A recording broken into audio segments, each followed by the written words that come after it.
In this project, we're going to go ahead and create a mining RPG game. You will learn how to create multiple scenes with tile map layer nodes. On top of that, you will learn how to create a character selection scene with 3 options to pick from. Lastly, you will create a script that generates a random floor level once the player goes down the ladder. Now let's go ahead and jump right in.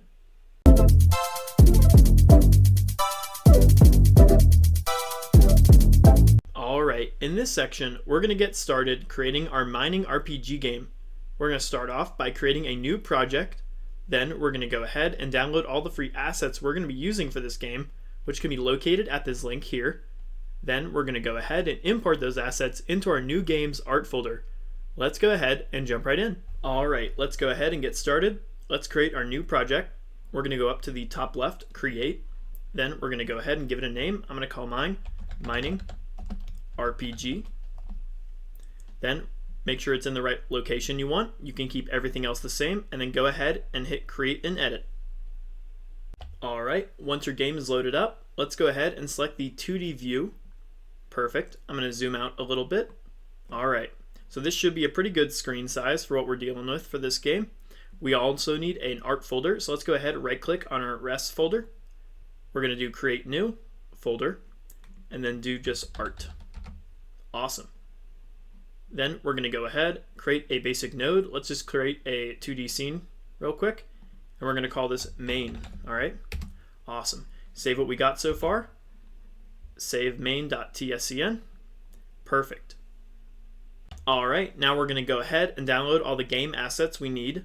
I found a really good pack. This one's called Sunnyside World. It has everything we need for the type of game we're making. It's created by Daniel Diggle, and you can locate it at itch.io. I'm going to share this link in the description. You scroll down, it's a name your own price, so it can be free, or you can donate money to them if you want to. Comes with a bunch of different characters, a lot of different tile sets, but most importantly, if you scroll down, you can see the entire world view with this really nice cave area, and that's the area we're going to be using a lot of sprites from. Alright, awesome. Let's scroll up a little bit. Go ahead, select that download now. You can donate to them if you want to, or just hit no thanks, just take me to the downloads. And the one that we need is this middle one here, the Sunnyside World Assets Pack, version 2.1.zip. Alright, so go ahead, select that, and start the download process.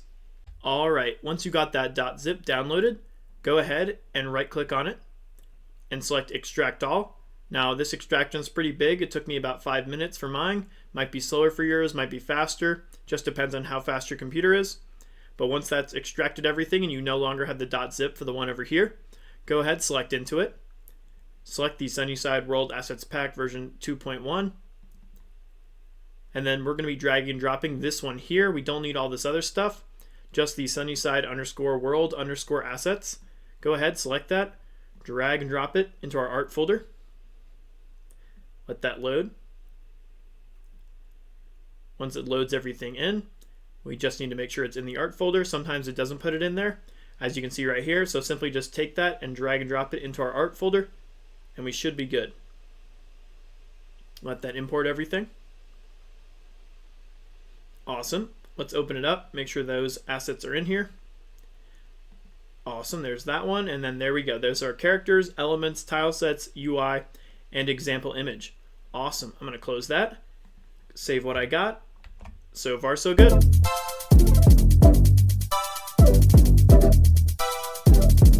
Alright, in this section, we're going to go ahead and do some planning for our mining RPG game. We're going to start off by inspecting a visual of the project goal. Then we're going to go ahead and review the possible scripts that will be needed to make the game work. Let's go ahead and jump right in. Alright, let's go ahead and get started on our planning for our mining RPG game. Starting off, we're going to be looking at some visuals to help represent the type of game we're going to be creating. Starting off on the left over here, we're going to have our game title page. Now this is going to be the starting page of our game. So when you first turn on the game, you're going to see the title of the game and a play button below. We're also going to add a nice little background as well. Once you hit that play button though, we're going to be thrown into the select character scene next, where we're going to have the option to select in between a player 1, player 2, and player 3. They're going to have choose buttons below. Once you select one of those choose buttons, then we're going to be taken to the actual game scene, which is going to be right over here. The game scene is going to consist of the player being in the center of the map. We're going to have a health bar on the top left and an XP bar as well. We're also going to have a visual of the weapon that we're currently holding on the bottom left. And on the top right, we're going to have a little menu button. Once you select that menu button, we're going to have this nice little page here where it's going to consist of your XP points, and you can use those XP points to upgrade your current skills. We're also going to have a back button to go back into the game, and a quit button that's going to basically take us right back to the start screen. Awesome. Now down below, I described a couple scripts we're going to be looking at that we're going to be making to help make this game actually work. Now on the left here, we have our main script, which is going to handle the start screen navigation and play game functionality. Then we're going to have our character select script, which is going to handle the character selection and sets the player's starting values. Then we're going to have our global values script. Now this is going to handle all the shared values for the player: health, attack, strength, floor level, and everything else. Then we're also going to have our game manager script, which is going to handle the functions in main game scene where the player is exploring the floor levels. Then we're also going to have the player script, which, if you guessed it, it's going to handle all the player movement, player animations, weapon selection, and overall player logic. Then back on the left, we're going to be creating an enemy script. This is going to handle the enemy movement, animations, attack, and health. Then we're going to have a rock script as well. That's going to handle the animations of the rock when hit by the player and XP given when destroyed. Then we're also going to have a ladder script, which is going to handle the starting process to generate a new floor for the player to explore. And last but not least, we're going to have a heart script that's going to reward the player more health when you run into it and destroy itself after, so you can't keep getting the health over and over again. Awesome. All right, let's go ahead and jump right in.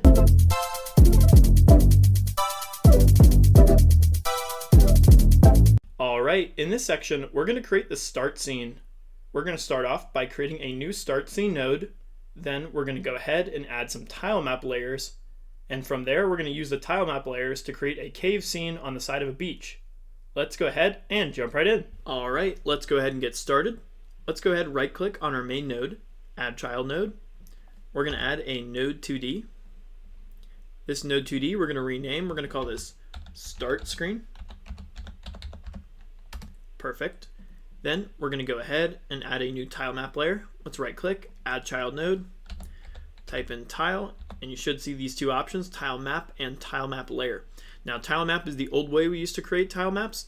The tile map layer is the new way, so we're going to be using the new way. So go ahead, select that, hit create. Awesome. Now our tile map layer, we're going to go ahead on the right where it says tile set. We're going to change that from empty to new tile set. Perfect. We're also going to rename this. We're going to call this one sand, which is going to be our bottom layer. Awesome. Next up, we need to make it a little bigger because currently it's a little small right here. So over here to transform, we're going to go ahead and change the scale to 3 for X and Y. Awesome, just like that, just so it's a little bigger. Okay, perfect. All right, next thing we need to do is actually select the kind of tile set we want to use in here. That can be done at the bottom. We're currently on tile map. We want to select tile set. Okay. From here, we're going to go ahead, open up our art folder all the way till we get to tile set. And then we should get two options. We're going to use this top option here. This is going to be the full set of items. Let's go ahead, drag and drop that into here. Hit yes. And there you go. Godot will officially slice it all for you, which is super nice because it's 16 by 16. Everything should be set. If you ever needed to change anything on the left here, such as maybe giving it a name, changing the texture, making margin, separations, texture region, or even use texture on and off, you can do that. But because this is a 16 by 16, it's pretty simple. We can leave everything the same here. Okay, awesome. All right, now let's go ahead and select tile map. From here, let's go ahead now and start building our actual tile. Now this scene, of course, is going to be a simple beach side with a cave on it, maybe a couple trees on the top, maybe some rocks and some other items in it as well. This is going to be basically our start screen, and you can design this however you want. I just want to give you a simple template to follow along with in case you don't know what to make. All right, so let's go ahead and zoom in real quick. We're going to add a base layer of sand. So let's go ahead, make sure we have the paint tool selected and also the picker tool, not the eraser tool. So deselect that if it's already selected. Then from there, you can go ahead and start placing them. So select it here and then simply click, and then there you go. You can start adding them wherever you want them. If you want to do it in a fast way to occupy this big area here, you can turn off this tool here and select this one, which is the rectangle tool, which will give you an actual rectangle size, just like that. Now, a safe bet that I usually like to do is go at least one tile further than the actual screen, just to make sure everything's going to be on the screen, just like that. Awesome. All right, now we have our base layer of sand. Perfect. Now we, of course, need to do the next layer, which is the actual water itself. So let's go ahead and design where the water is going to be. We might need to use another layer for this. So let's go ahead first and select the water. I'm simply going to grab this whole block right here. And what I'm going to do is I'm going to start pretty low. Let's start about at this tile here. Perfect. Now there is an edge of the water we can add as well, but we're going to need another tile for that, because as you can see, if I select this edge of the water and try putting it here, it's going to erase it. Even if I try doing it here as well, it's going to mess it up as well. So we need to make another layer for this. So we're going to go ahead and we're going to simply duplicate this. Control D. There we go. We can keep it as sand 2 or change the name, but let me just show you exactly what we're going to be doing. First, we need to erase everything currently on it. So keep the rectangle tool, use eraser tool, and simply remove everything. There we go. Awesome. And then go ahead, select this tool here, and now we can go ahead and add this thing here, but make sure it's not selected on eraser so you can actually place it. And there we go. Awesome. Perfect. So now we have our water looking pretty good. I like it. If you select somewhere else, you can view the whole thing just like that. Awesome. All right.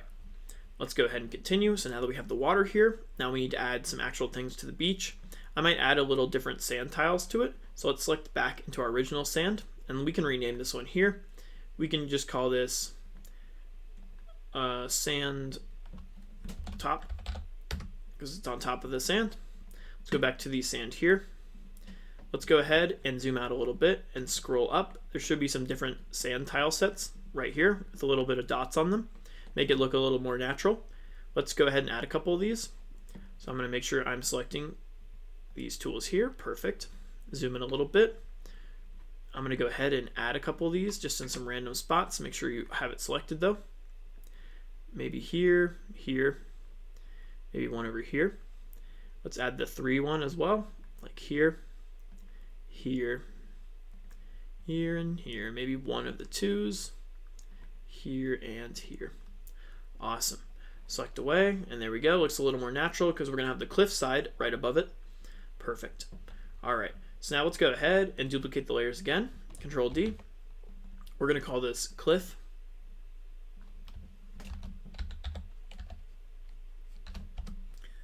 Awesome. Let's go ahead and add that cliff side, and if you scroll out a little bit and move down, you're going to have the actual cliff side we can use, which I think looks pretty good. Let's go ahead and select the bottom one first. Let's use the rectangle tool. Let's make sure it is selected. Let's go ahead and add it at this layer right here. Let's go all the way across. And then let's use the next one to go all the way across as well. Awesome. Then we're going to go ahead and actually rotate a couple of these just so it looks a little better. Let's use the rotate tool and make sure on here, I'm simply going to go ahead and just rotate every other one, just like that. Awesome. Perfect. And let's do the same thing for the bottom one. Make sure we have it selected. Make sure it is rotated though. Oops, wrong one. There we go. So I'm going to rotate the in-between ones just like that. Awesome. Let's keep it going until we get all the way across. Perfect. Next thing we can do as well is we can give it a nice little green grass layer on the top. So let's go ahead, make sure we have it selected. Awesome. Let's drag it over. Just like that. Perfect. We can also go ahead and add some grass on the top as well. I think it is this lighter one here. Let's go ahead and add that there. Perfect. Make sure it matches. Select away. Awesome. All right, looking better. We're getting somewhere. I like it. Let's select the cliffside again. We can also add a couple different dots like we did with the sand on it. So let's go ahead and add a couple of those. just to help make it look a little more natural.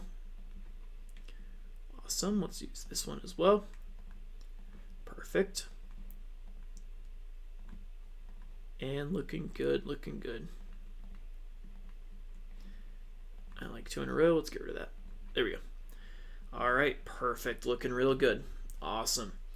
All right, let's continue. Now we need to make the actual cave in the middle. So let's go ahead.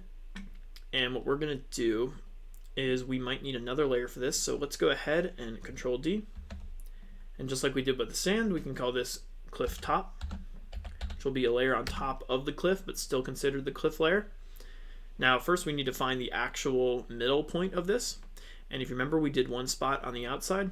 So we start from here. Let's do 1, 2, 3, 4, 5, 6, 7, 8, 9, 10, 11, 12, 13, 14, 15, 16, 17, 18, 19, 20, 21, 22, 23, 24.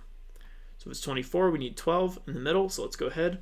Let's do 1, 2, 3, 4, 5, 6, 7, 8, 9, 10, 11, 12. So this part right here, let me go ahead, and what I'm going to do is just take something for now, place it there so we can remember, and the other 12 is going to be over here as well.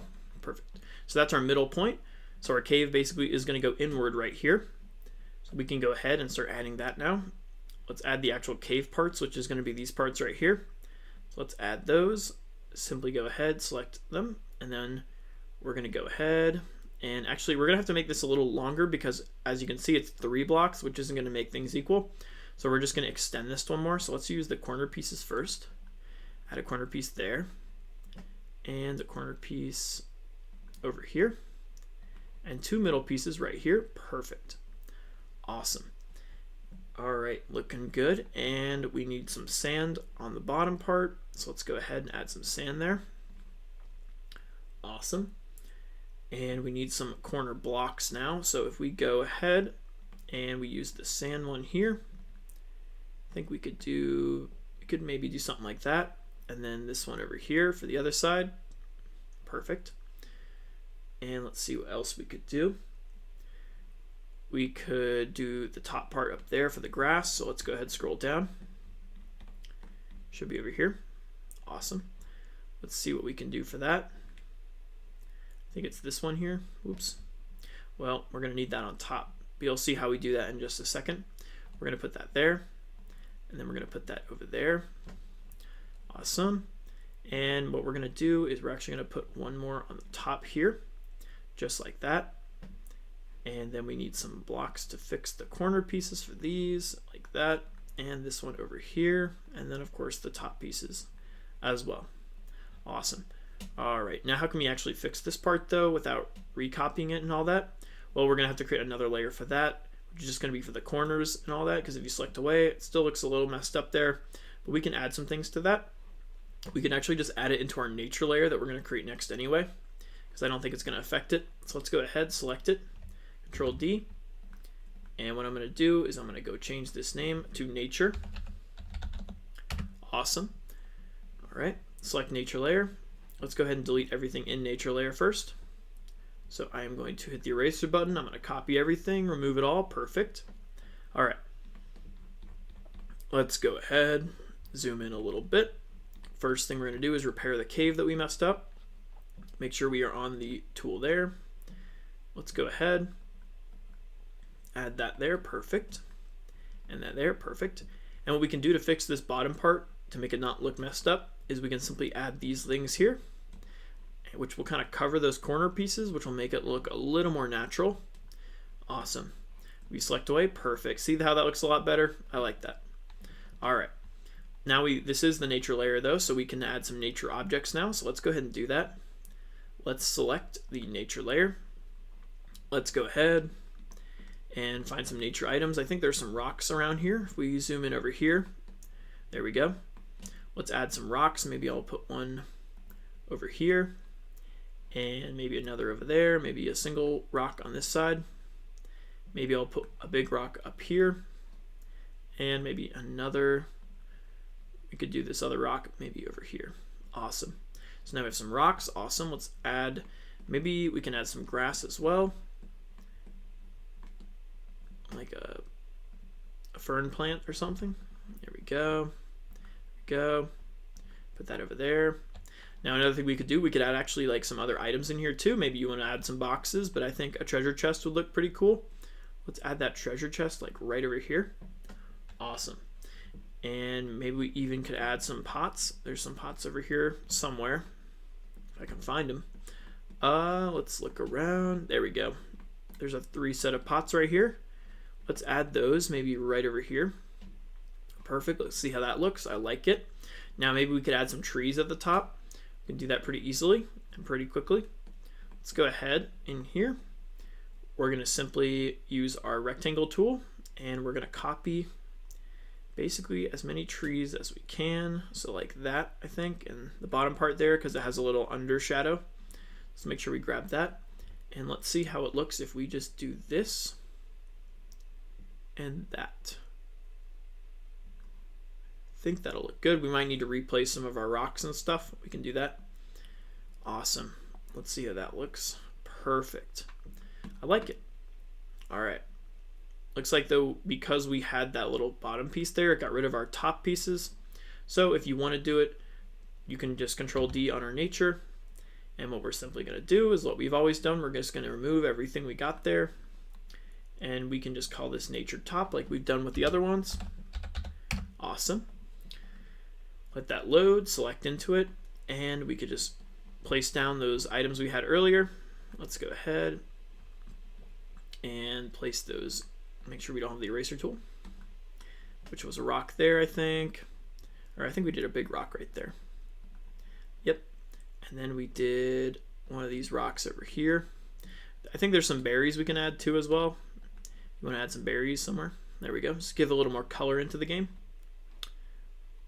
That maybe over there. They kind of look like apples. I like it. Maybe we could add some up here.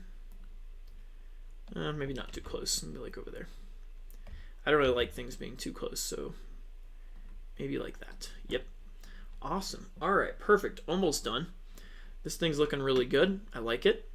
I hope you feel pretty comfortable with using these tile map layers. There's a lot of other tools you can use as well, other than the rotate tools. There's even like a randomization button you can use.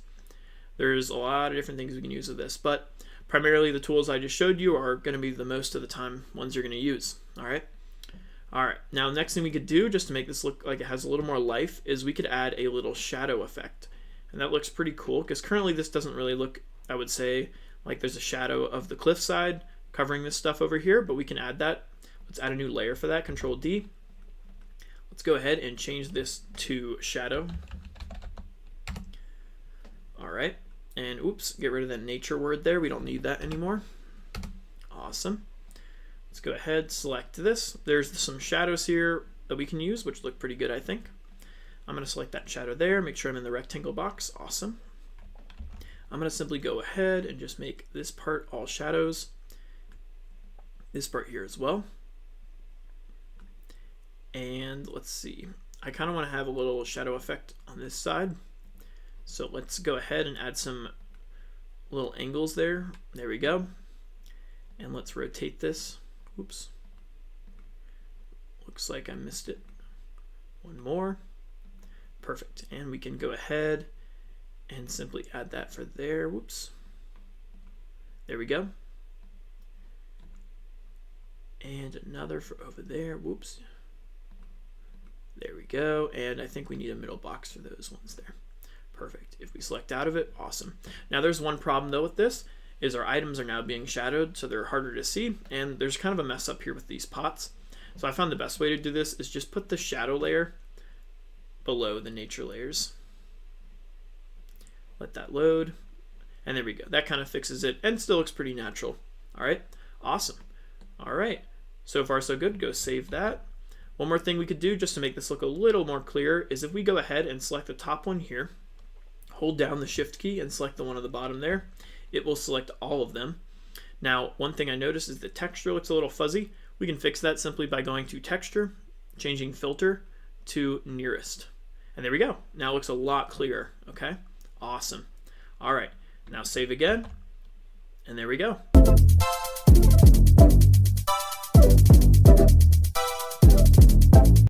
right, in this section, we're going to go ahead and create the Start Scene UI. We're going to start off creating a new Start Scene UI node. Then we're going to go ahead and add a title and a play game button. Last but not least, we're also going to add a mini pickaxe animation. Let's go ahead and jump right in. All right, let's go ahead and get started. Let's go ahead and right click on the Start Screen node, Add Child Node. We're going to go ahead and simply add a node 2D first. Let's go ahead, create that. We're going to rename it. We're going to rename this UI. Awesome. All right, let that load. Perfect. So our UI node is going to hold all of our UI content. So let's go ahead and build our first UI content, which is going to be our title of the game. So let's right click on UI, Add Child Node. This is going to be a label, create, and let's retitle it as label title. Awesome. Let that load. Perfect. Let's select that. All right, so let's use our pointer tool and just make sure it stretches all the way to our screen.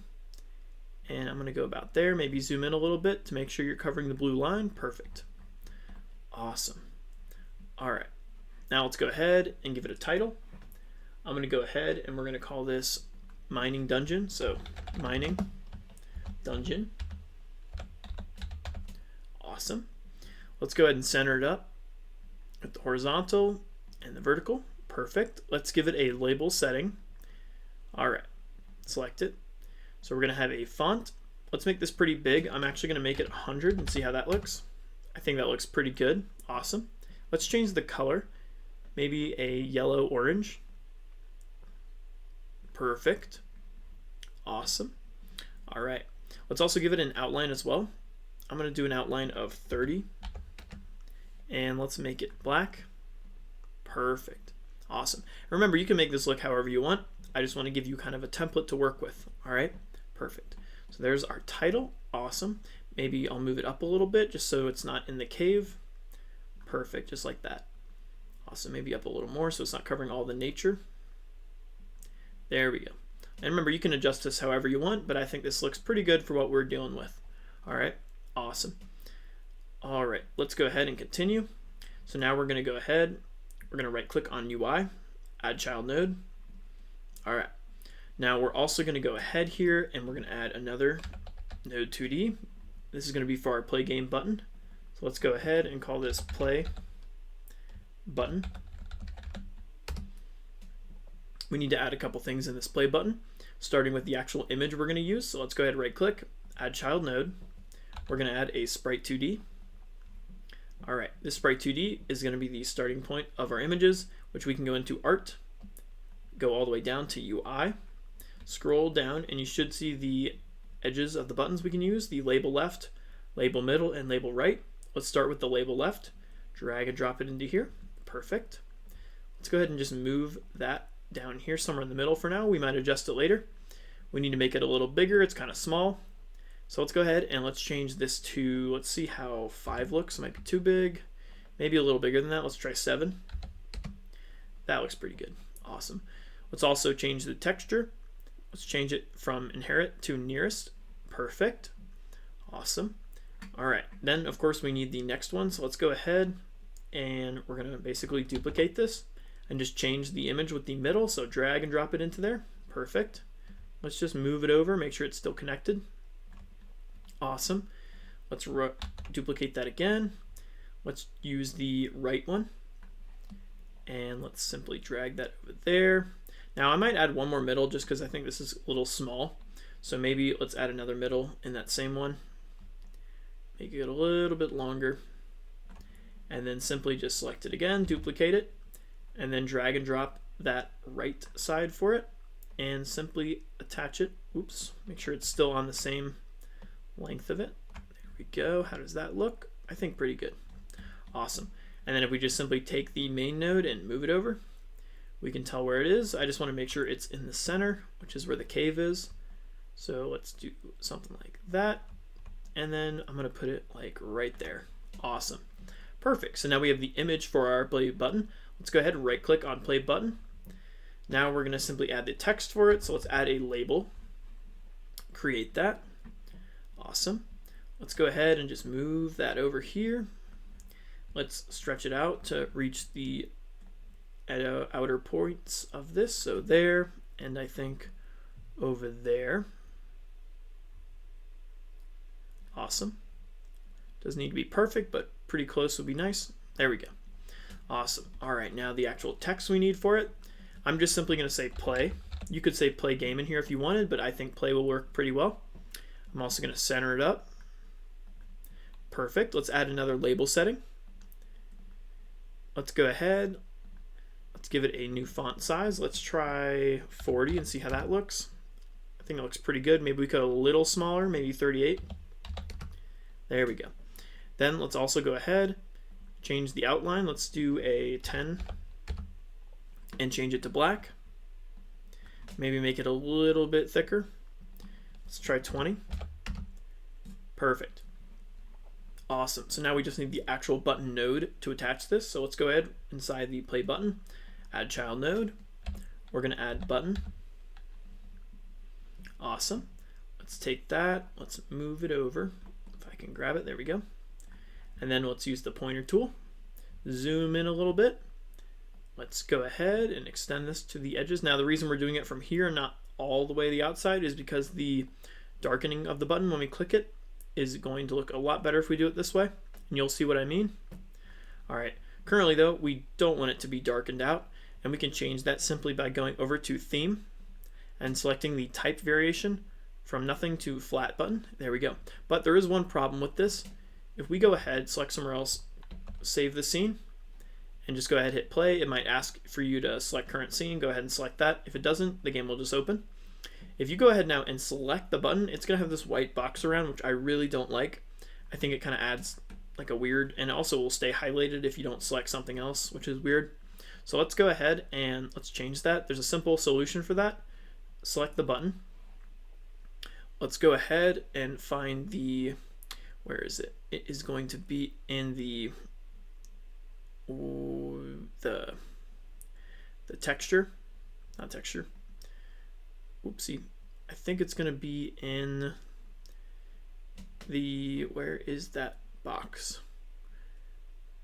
Not the theme, it's going to be in the layout. Yep, layout. And see this clip components? We want to turn that on because that will basically clip that white box around it. So go ahead, select on, save that, hit play, and now you'll see it go away, which is super nice and looks a lot better. See? Now there's no white box surrounding this, and the entire inside of the button is now going to darken, which is exactly what we want. So it looks a little more natural. Awesome. Perfect. All right. Now one more thing we need to do, of course, is rename this because this is going to have a function attached to it, so we need to know what this is. So we could call it button play game. Perfect. All right, and save what you got so far. All right, let's go ahead now and create the pickaxe animation. So let's go ahead and inside, again, the UI here. A simple way I'm going to do it is I'm actually just going to use our tile maps for this because we could just attach it to a sprite, but finding the sprite in the giant tile map we have is going to be pretty difficult. So it's actually easier just to use a tile map layer and then just find it using that way. So I'm actually just going to copy our tile map layer, Control D. I'm going to change the name and just call this, let's get rid of the whole name here and just call this axe. Okay. Awesome. And I'm going to delete everything in this tile map just so we have nothing in here. So I don't want anything in there. Perfect. And I'm just going to simply drag and drop this into our UI. Okay. Let that load. It might take a second. Perfect. Now I'm also going to select our UI, add child node, and I'm just going to call this axes. Well, not axes. We're going to first make the node and then call it axes. There we go. Let that load. Drag and drop our tile map layer axe into the axes. Perfect. And I just simply want to create two axes on either side here. And if we zoom out, we can go ahead now and select the actual axe we have, which is, or the pickaxe we have, which is right here. So I'm going to go ahead, make sure I am selecting it with the pointer, not the eraser. Select the axe here. And we're actually going to need two of these because I'm going to make this stand up instead of still faced this way. So it doesn't really matter where you put it. I'm just going to put it, let's just say right here. Awesome. All right, and then what else I'm going to do, I'm going to go ahead, select this here, and we're going to make this basically grow in size. We need this to be much bigger, so I'm going to do 6. We still might need to be bigger than that, so let's try like 12. I know you can't see it here, but we can center it out. Don't know if that's going to be big enough, but we'll see. I'm just going to take it, and I'm simply going to put it here for now. And I'm going to rotate it so it's standing up, which should be about, I think a negative 48 is exact. No. Let's try, whoopsie. What does 90 look like? 90, 180. I guess it's going to have to be odd because it's not already facing the correct way. But let's go ahead and just kind of bullseye it. So we're close with this, but we need to be a little smaller. What if we just do 9? Nope. Let's try 7. 47. I think that's pretty good. Maybe a little less. Yeah, because it's like really close. Let's try 46. And I think that's perfect. Yep, awesome. Perfect. We could go less, but I think that is pretty darn close. I guess we could try, let's try 45 and just see. But I think that's as good as we're going to get with 46. No, 45 I think is better. Perfect. Yeah, awesome. 45 works. All right. Then we can also, let's just put it here for now. And we need 2 of these, so let's go ahead, Control D. And I'm going to go ahead and just put it very similar on the water. I'm using the 2 points there and just making sure it's right on the water. Let's see how that looks. Awesome. Let's do the other one. Make sure it's also right on the water. Awesome. Perfect. And maybe I'm going to make this one go a little bit farther. Make sure the points are right on the water, just like that one. Awesome. If we select out of this and just go to the axis and then just move this whole thing over, we can do this. And all I want to do is I just want to make these kind of like hover up and down. So we can do that pretty easily as well. Let's go ahead though and create that animation for this real quick. So in UI, we're going to right click, add child node. We're going to use an animation player. Awesome. Let's go ahead and just call this new. We can call this pickaxe float. Perfect.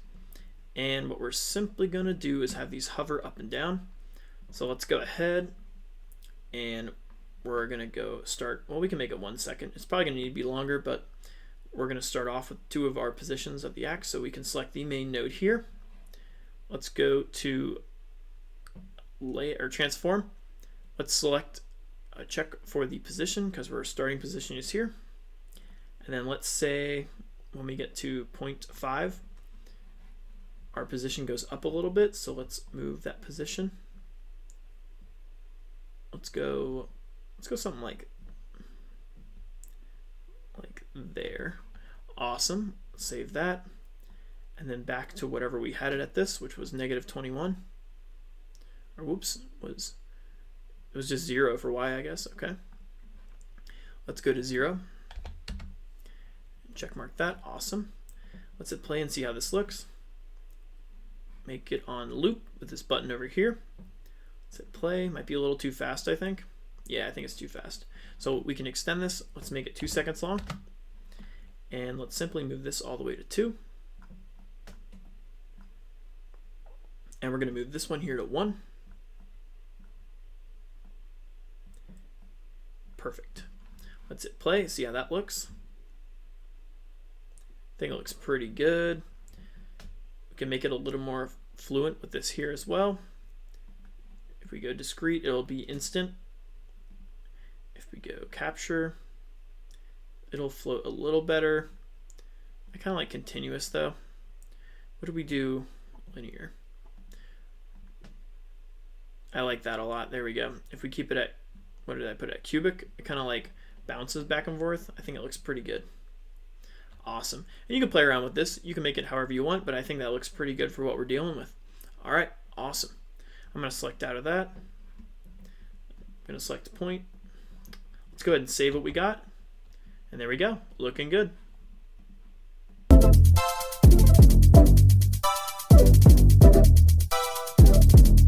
All right, in this section, we're going to create the global script.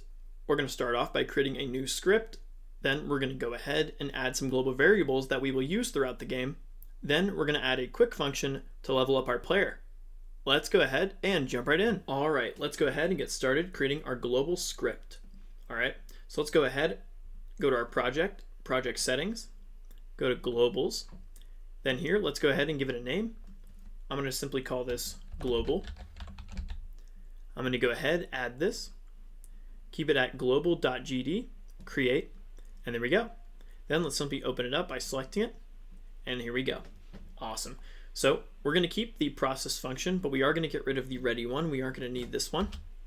Let's go ahead and add a couple things for our variables we're going to use.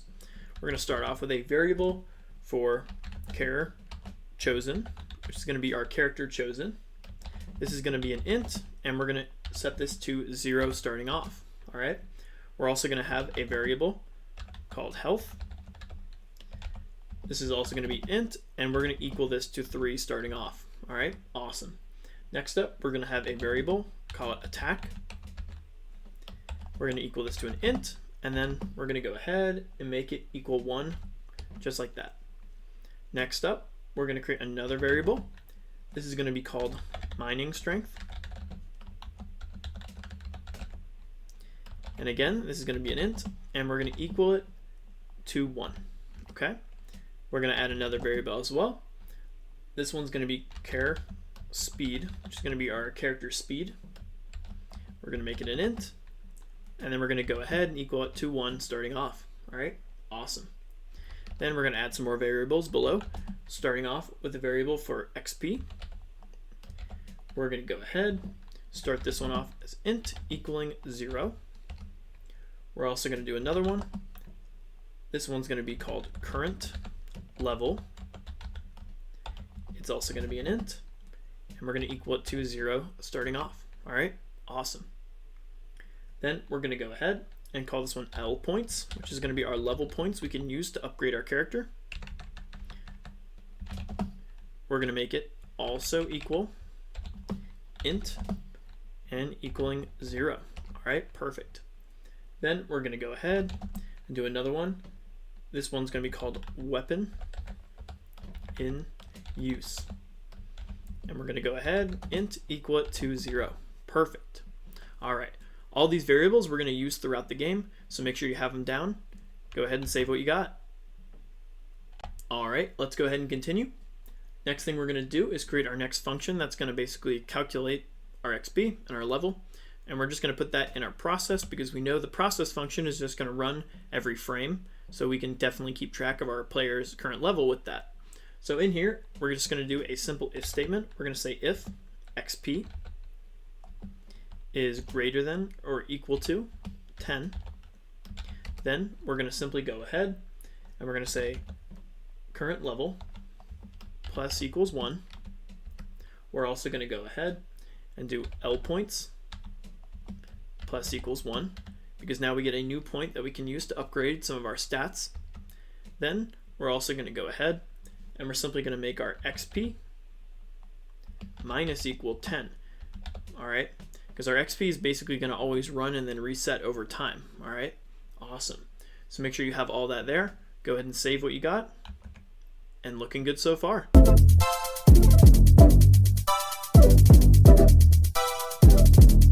All right, in this section, we're going to go ahead and create the character scene. We're going to start off creating a new scene for the character selection. Then we're going to go ahead and add a couple tile map layer nodes. Then we're going to go ahead and design an inside cave scene. Let's go ahead and jump right in. All right, let's go ahead and get started. We're going to start creating the character scene. So let's go ahead, let's go into the 2D view. All right, let's zoom out a little bit. All right, let's close up everything here, the UI right there. Now we can leave these open for a second because we're gonna actually duplicate one of these layers and just use it for the next scene as well. So let's go ahead and right click on main node, add child node. Let's go ahead and add a node 2D. Select that, hit create, awesome. Let's go ahead and let's call this char select for character select. Awesome. Let that load for a second. All right, so let's go ahead and duplicate one of the layers we have. Let's Control D on it. Let's drag and drop it into the character select. Let that load. May take a second or two. Awesome. All right, let's go ahead and let's rename this. We're just going to go ahead and call this floor. Awesome. Let that load. There we go. All right. First thing we're going to do is we're going to go ahead and we're going to get rid of everything we currently have. So I'm going to actually completely turn off the start screen for now, just so we can make sure we can see everything. I'm going to close it as well. Let's go ahead and make sure we are on the square tool and the eraser. And let's go ahead and just erase everything. Now, actually, just to see what we're doing real quick to make sure we have enough length, let's turn on the start screen and just simply outline exactly the same screen size. So let's go ahead and find the dirt that we're going to use basically for the actual one here, which we can use one of the darkened out squares, which is just like this here. So let's go ahead and just simply select it and just make a square all the way to here. Perfect. Awesome. Then we can go ahead and turn off the start screen. All right. Perfect. So now that we have this here, that works pretty well. Now we can kind of go ahead and make the actual scene in the middle, which I want to do a nice little like floor area. So let's go ahead and let's select the dirt right there in the middle. Let's go ahead and now select the inside of the cave that we want. I don't want to do too high because I kind of want a title, so maybe about this square here we could do. Make sure we still have it selected though. There we go. So we're going to go ahead and start from, I guess we would start from there. That's not bad. But I guess maybe not because we're going to have one. So we'll do there. All right, awesome. Let's go ahead and just make it 3 away from there. So we'll do 3 away from that side. And then we'll do 3 away from this one as well. Might need to zoom in so we can see. Looks like it is going to be 1, 2, 3. So if we go ahead and do that, we should be even on each side. Awesome. Then let's go ahead and make it as low as we want it. We're going to have some buttons on the bottom, so we might not want to make it too low. So let's try something like this. Awesome. Then we can give it some corners as well, which might look pretty good. So we could do the top part first. Let's go ahead and put that for there. Awesome. For the side ones, we could do these ones here. Awesome. Let's do the other side. Perfect. Now we need to make it some corners, so we could go ahead and add that there for there. And maybe even there as well. Let's do the other one now. And the other one. Perfect. That looks a little better. We need the top part as well, which should be around here. If we can't use the top part, I might actually just use this and just rotate it. So we could simply just rotate it once. Or maybe twice. There we go. Just so we can have that curve at the bottom and the top. I like that. Then of course we need the bottom one as well. So let's go ahead and double click that for there. And let's see. Yep. I like that. Perfect. Let's give it some corners in the bottom though as well. Looks like we almost forgot to do that. There we go. And the one over here. Awesome. Oopsie. Make sure we have that still filled. And this one here. And these two here as well. All right. Awesome. Perfect. This looks pretty good to me. We could make it go a little bit more in, which I might do actually. So let's try making this corner just one more deeper down here. And then one more here as well. Maybe we'll do that there. And then again, we're going to get this here. We're going to do 1, 2, 3. Oops, looks like I did the wrong one. 1, 2. Put it over there. Awesome. All right, looking good. And yeah, I think I like that because our buttons are going to need a little bit more room here. That's why I kind of want to do that. All right, awesome. Let's get rid of that extra block we made earlier. All right, perfect. So this is going to be the floor layer. So this is good. We can keep this one. Let's go ahead and duplicate this. Control D. Let's go ahead and let's say this is floor layer 2. All right. Or we could just do floor layer top actually to match what we did with the others. Let's let that load. There we go. Now floor layer top is just going to be basically some dirt patches on top of the floor, which is going to make it look a little bit more natural. So let's go ahead and make those real quick. I think there's some dirt patches up here we can use. There's about 2 different ones here and here. I thought there's a lighter one somewhere, but maybe not. It might just be those ones. I guess it is. All right, let's use the lighter ones here. So let's go ahead and make sure we're selecting that. Let's select this here. I'm going to use the pick tool or paint tool instead. So let's go ahead, and what I'm going to do is I want to add a patch here. So let's go ahead, make sure that's popping up. Looks like it's not. There we go. We'll do that there. We'll do it here. And then let's make it a little longer. There we go. There we go. And let's give it a middle one there. Awesome. Let's go ahead and just turn this, or let's add one there and there. Let's go ahead and turn this one around. Do the top layers. There we go. And let's do the left and right. Let's see what this one is over there. Perfect. There we go. Then let's do the corner pieces. Not that one. I think it might be this one. Yep.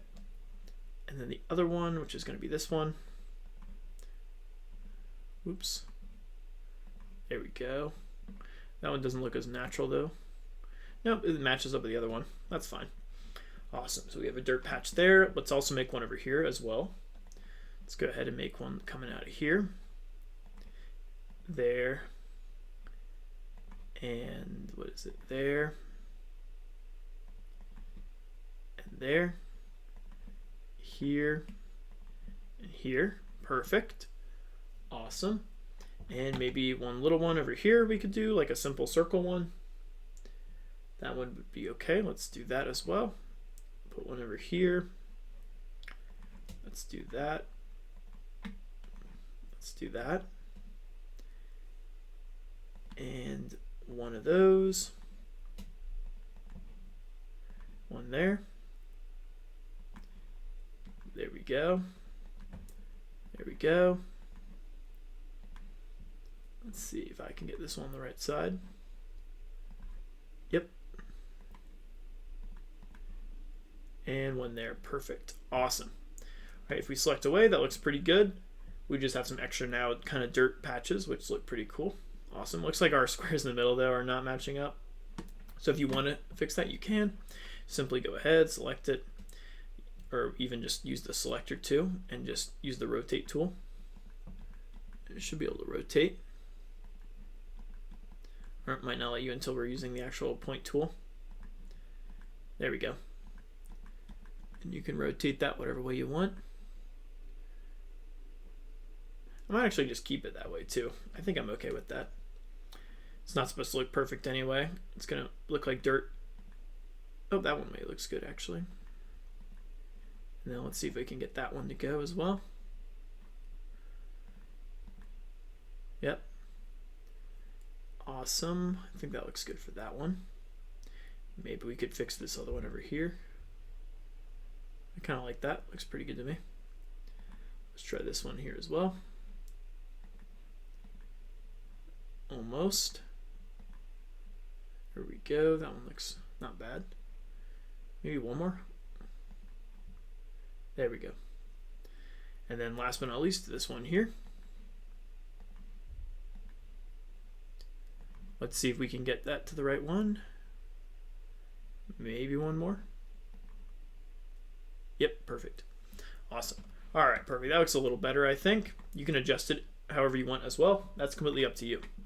All right, awesome. Let's go ahead and continue. So let's go ahead and make another layer now. This one's going to be for kind of like items now. So let's go ahead and change the name of this. tile map layer items. Let's let that load. Let's back this up. All right, let's go ahead and add a couple little items in here.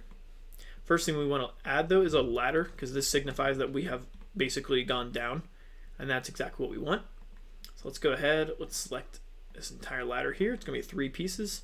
So we'll start from, I think we'll start from the third one up. Make sure we have it selected, which is not.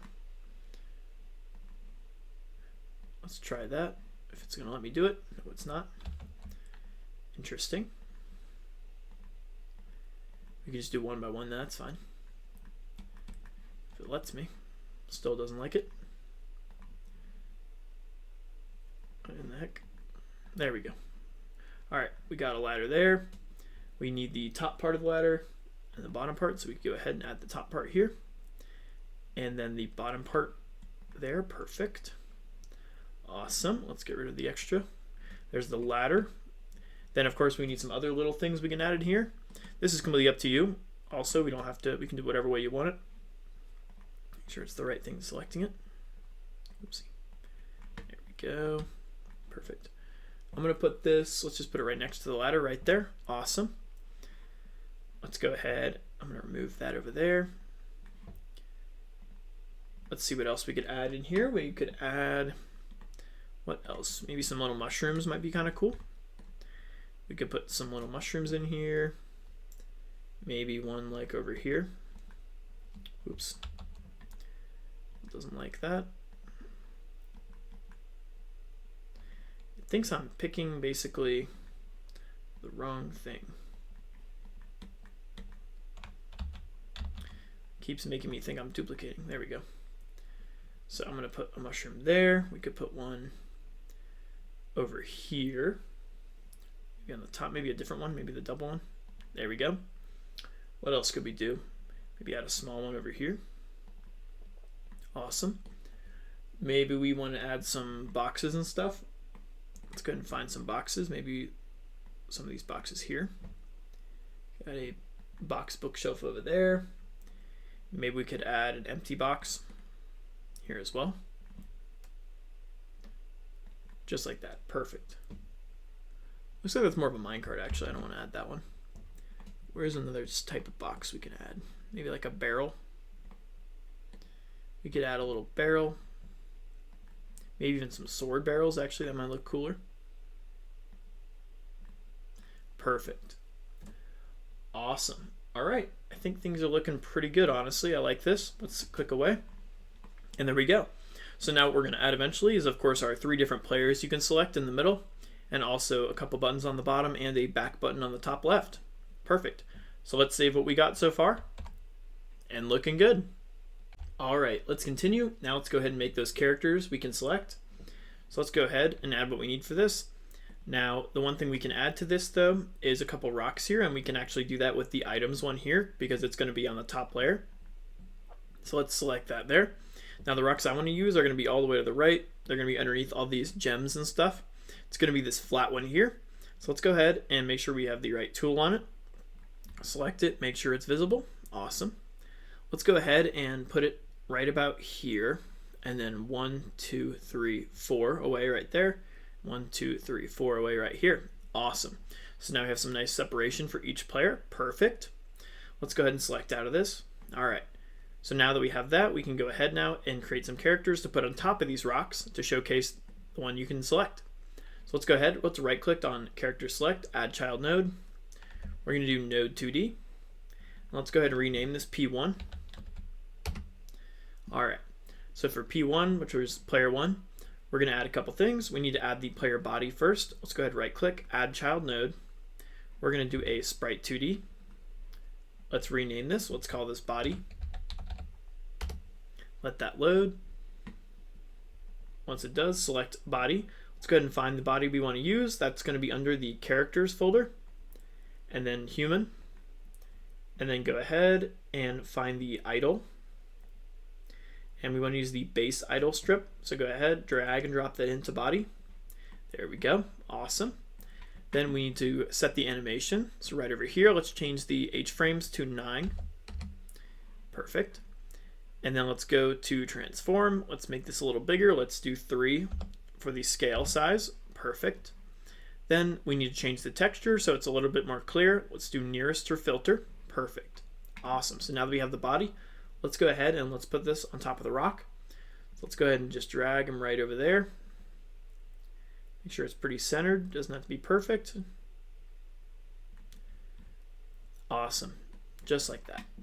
Perfect. So now that we have the body, now we need the hair and then the weapon. So let's go ahead, select body, right click, add child node.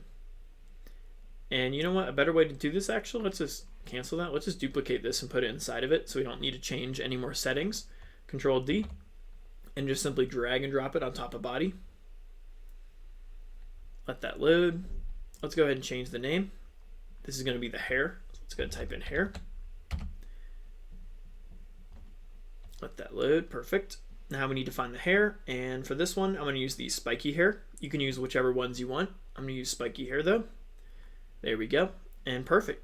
Just like that. Because we had all the settings set in the last one, it's going to be the same thing. Alright, awesome. So go ahead, keep the hair there for that. Now we need the actual weapon. So let's go ahead, just duplicate this, Control D, change the name. Let's call this weapon. Let that load. Alright, perfect. Now the weapon is actually going to be inside the UI one, so not inside the characters folder. This is going to be in the UI. And if you scroll down, there's like an axe, there is a shovel, a hammer, all these different things, a pickaxe. For this guy, I want to give him the sword, so let's go ahead and drag and drop the sword.png into weapon. Awesome. We do have to reset the animation because this is only one sprite, so go ahead and just make it 1. There we go. And there's your sword. Perfect. Let's go ahead though and put it next to its hand. And I kind of want to make it behind the player because currently it's on top of the player right now, and we don't really want that. So what we could do is first select the body, go to ordering, turn off Z as relative, and let's make Z index. Let's make this 5. Okay. Then let's go to weapon. Let's go to ordering. Let's go to Z as relative, turn that off. And this one, let's make it at, we can make it at 3, or let's make it at 4 actually, because we also need to do the same thing for the hair. We need to go into ordering, turn off Z as relative, and this one needs to be higher than the body, so we did 5 for that, so it would be 6 for this one. Perfect. And there you go. Now it looks a little better because it looks like he's holding the sword. If you want to make the sword in front of the player, you could do that also, but I think for this it looks good. Alright, awesome. So now let's make the other players, and it's pretty easy. We just have to duplicate them over. But before we do that, we're actually going to give this player a little animation, okay? So let's go ahead on the body, let's right click. Let's go ahead, add child node. Let's do animation player. Perfect. And we just want to give them a little like bobbing idle animation, and that's pretty easy. So let's select animation player, animation. Let's go ahead and do new, and let's just do, we'll call this idle. All right. Idle can be 1 second long. We just want to make them kind of just go up and down. So let's select the body animation, and let's go ahead and first we'll keep the frame 0 as the starting one. So let's go ahead and hit create. Perfect. Let's go ahead now and go to like 0.25. And let's see what happens if we change it. I want to do the one where he's actually ducking down, which is that one. So his whole body goes down, which is 3. Let's do that 3 there. Now one thing if you've noticed is the hair is not, so we need to go ahead and change the hair animation. So select hair, animation, and I think we made it 3, so let's go ahead and see what 3 looks like. There we go. Save that as well. Hit create. And then we're at point, are we at 0.3 or 0.25? I think we said 0.25. So if we go to 0.25, we want to make this be the same length as there, and same thing here. Perfect. And then if we go to 0.5, we want everything to go back. Perfect. So I'm going to go ahead, we can select hair and just go back to 0. Or was it 1? No, it was 0. And then we will go to the body as well. And we will make that frame go back to 0. There we go, awesome. And since we made this at 0.5 and 0.25, we're going to make the actual length of the animation 0.75, okay? We might need to change that, but I think it'll look good for what we're doing. Let's put it on repeat and let's see how this looks. Yep, looks pretty good to me. I like it. Awesome. All right, so the next thing we could do though is we could simply make the sword animate with it. We could do that. That might make it look a little better. So let's go ahead and let's go back to the original here. Let's freeze the starting animation for the hair because I don't think we did that.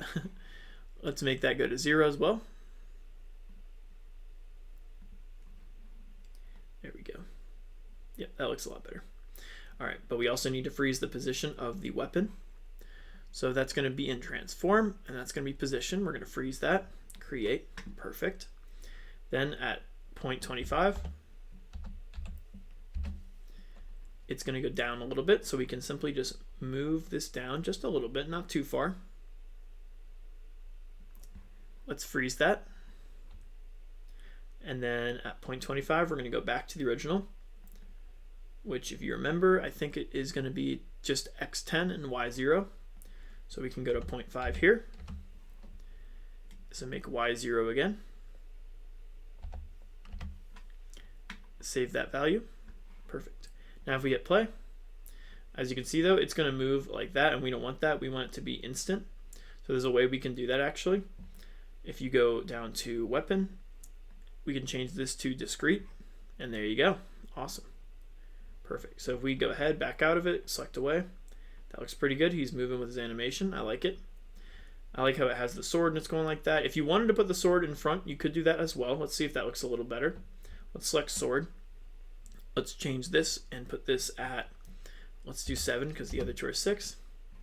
And honestly, that does look a little better, so I might keep it like that instead.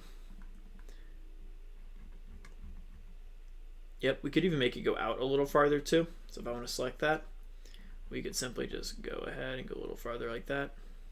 We might need to save that within it, but that's up to you. I don't really like how the little corner pieces like that though. So maybe we can just pause this here. Let's go ahead and change the position. So let's go ahead and make the position go a little farther out just so it doesn't look like it's on top of him. There we go. Let's save that position of the weapon. Then let's go to 0.5. Same thing. Let's go ahead, move this just a little bit like that. Save that. Perfect. Now if we hit play, looks like it's still going back for some reason. It's over here. Go here.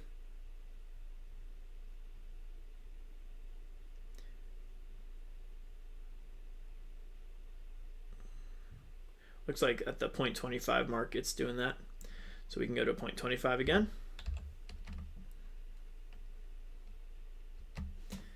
And simply move it over. There we go. Save that. Hit play. Let's see how that looks. And there we go. Awesome. I think it looks much better. Perfect. Let's click away. And there we go. Awesome. I like it. Again, let's see how that looks without being in front. Let's do 4. Yeah, that looks a lot better too. I like it. Well, you could do either way, but we'll keep it for now. All right, let's go ahead and make the rest of the characters super easy because all we need to do is just switch out the hair. So let's go ahead. I'm going to pause this animation real quick. Put it to the beginning. Let's go ahead and just select P1 and Control D. And all we're really going to do is just move this player over. Let's go ahead and just move it over to the other block right there.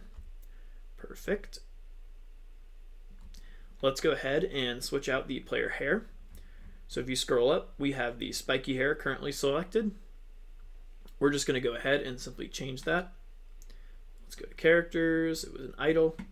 So we can use maybe like curly hair, long hair. We can use short hair and see how that looks. I don't really like that as much. We could do, what's long hair look like? There we go. Let's use long hair. All right, awesome. Then weapon, of course, we can change the weapon. Let's go to weapon over here. Let's find another weapon. Maybe the axe might be a cool weapon to use. There we go. Awesome, perfect. And there's our player 2. All right, awesome. Let's go ahead, hit play on that animation. You should see the same thing. Make sure you're selecting the right animation. There we go. If we hit play, looks like it doesn't love that. Make sure we're selecting the idle one though. And there we go. Awesome. Perfect. Now we just need one more. Let's pause this. Let's go ahead and let's simply select the P2, Control D. Now we have P3. Let's go ahead and move that over. Right there. Awesome. Let's use another weapon. Let's go ahead and find, let's use the hammer maybe. That's kind of cool. Or actually, I think there's a shovel, which might be even better. Yep. Let's use the shovel. There we go. Perfect. And then let's go ahead, change the hair. We could use, what does curly hair look like? Let's try that. Perfect. Awesome. All right. Let's go ahead and select that animation, hit play, make sure this one works as well. And there we go. Awesome. I like it. Everything seems to be working pretty well. Perfect. All right. Let's go ahead and close these out for P3, P2, and P1. Let's pause the animation. Let's go ahead, hit Control S, and there we go. Looking good so far. All right, let's go ahead and wrap this up with some UI now. So we need a back button on the top left, a title, and then a couple buttons for the selecting the players. So let's go ahead and start those. We're going to create a new section for this. So let's go ahead on character select, add child node. We're going to do node 2D, and we're simply going to call this UI. Perfect. Let that load. Once it does, we're going to go ahead, select our UI. We're going to right click, add child node. Let's go ahead and add the label for the title first. Awesome. Let's go ahead and rename this. We can just go ahead and call this header. Label header. Awesome. Let that load. Let's go ahead and extend this all the way across. Make sure it is on top of the blue line.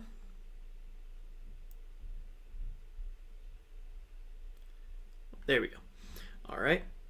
Awesome. I might make you go up a little bit. There we go. Let's go ahead and center everything up. Perfect. Let's go ahead and just call this choose character.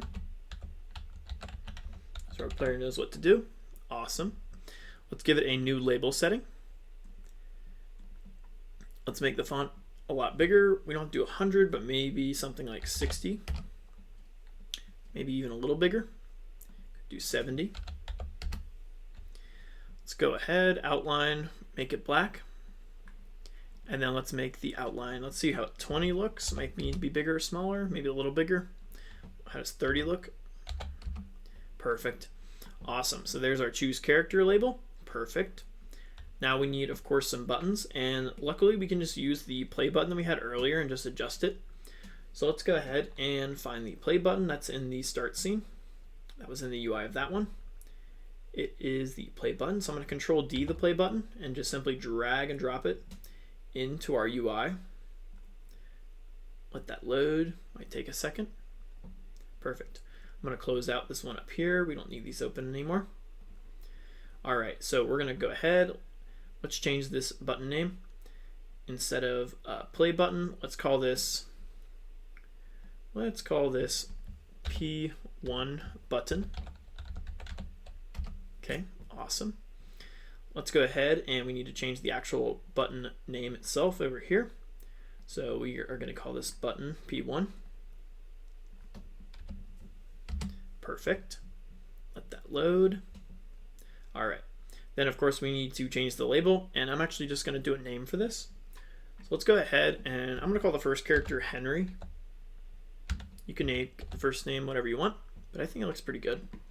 Let's go ahead and just drag the button over.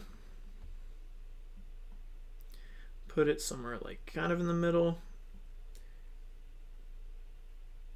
You could go up a little higher.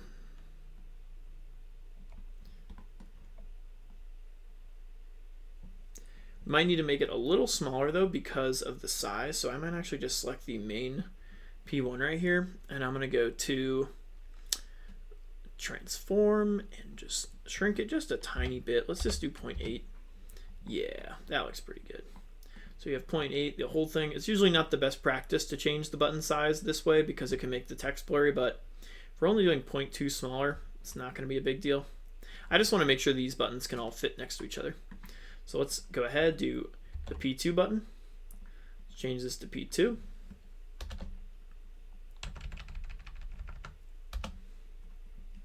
There we go. Let that load. Once it does, perfect. Now we need to put this here, and like I said earlier, yep, see, they're a little too close to each other.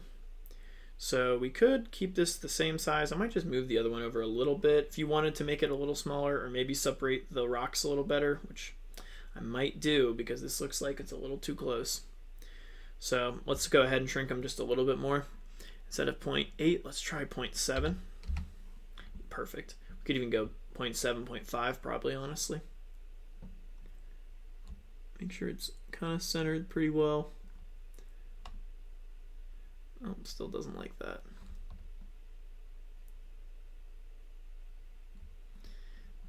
Yep. And let's go there.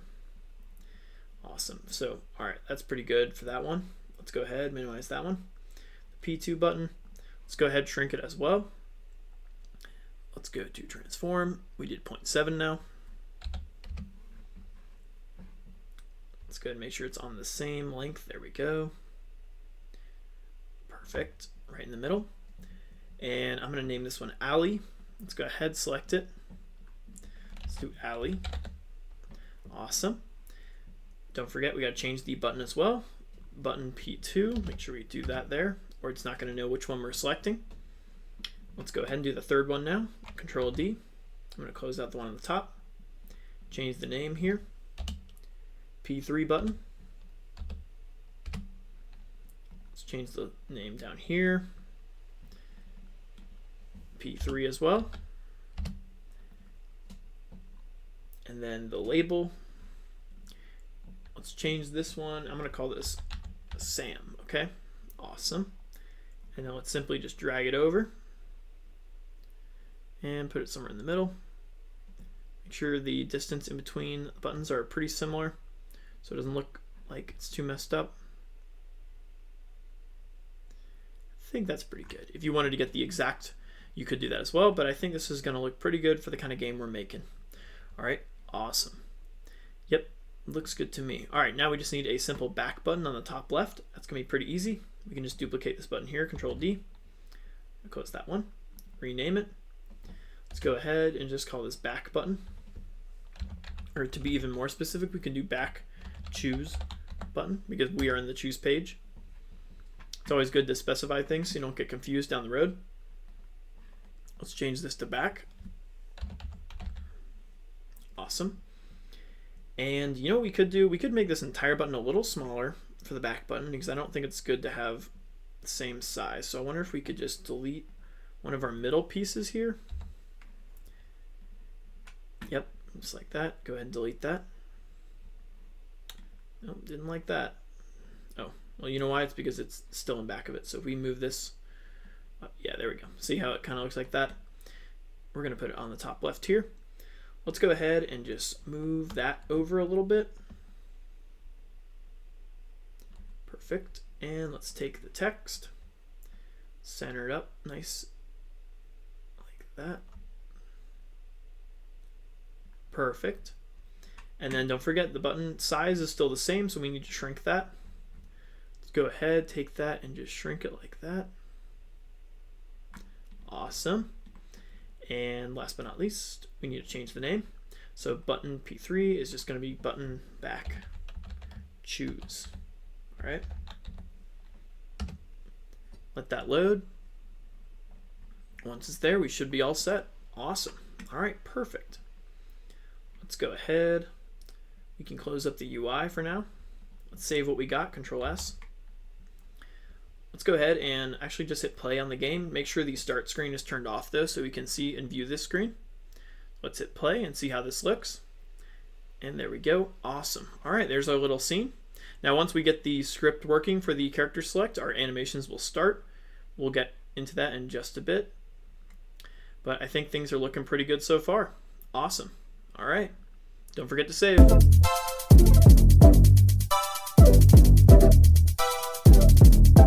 All right, in this section, we're going to create a character selection script.